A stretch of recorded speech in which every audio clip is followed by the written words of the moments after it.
Hello guys good afternoon. देखो मैं কি কৰি আছো। এই যে একদিন দেখাইছো না তোমাক আম কাটিয়ে শুকিয়ে দেওয়া আজ আচার বানিয়ে আসো। আর দেখি তো আমি কেমন করে বানাং। তা আগতে বসিয়ে দিছ মানে মনে নেই, হঠাৎ করে মনে পড়িল আর কি, তাই জন্যে বানাং আর কি। দেখো আমগুলো দিয়ে দিছ, তারপরে ফোড়নত দিয়ে দিছ সর্ষে, আর মুই গোটা মশলায় দেং, কিন্তু না হওয়ার জন্য আজকে আরও ওগুলো কি না করলাম, ডাইরেক্ট আর কি গুঁড়ো মশলাই দিলাম।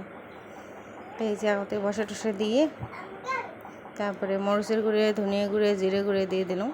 হয়ে গেল প্রায়, নুন টুন সব দিয়ে দিয়ে এই যে লাস্টত দিয়ে দিলাম আমি ভিনেগার দেওয়ার পরে অল্পখানি কী করি নামে নিম আর কি। এটা তো আজকে অল্প তেল, এটা একদম ডুবি থোয়া লাগে, তাহলে একদম ভাল থাকে, আরও টেস্টি হয়েছে। আমি খায়া দেখছো, কাই কাই খাবে না সেও আমার বাড়ি তাড়াতাড়ি রুটি দিয়ে খায়াও ভাল লাগে। তার পাকে এই পাকে দেখো আমার রান্না বাড়া হয়ে গেছে। এই যে আজকেও মানে ঝিঙে দিয়ে মাছে বানাইছে, আমার কালকের মাছ আছে, ভেন্ডি ভাজি সেকা আরও ডিমের কারি।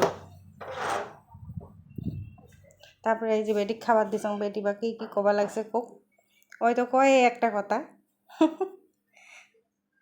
তা কাক মোর ভিডিও করলে ভাল লাগে কন অল্প, তা এইখিনি আর কি, বেশি বড় না করং ভিডিওগুলো, দেখিলে নাহান তোমার।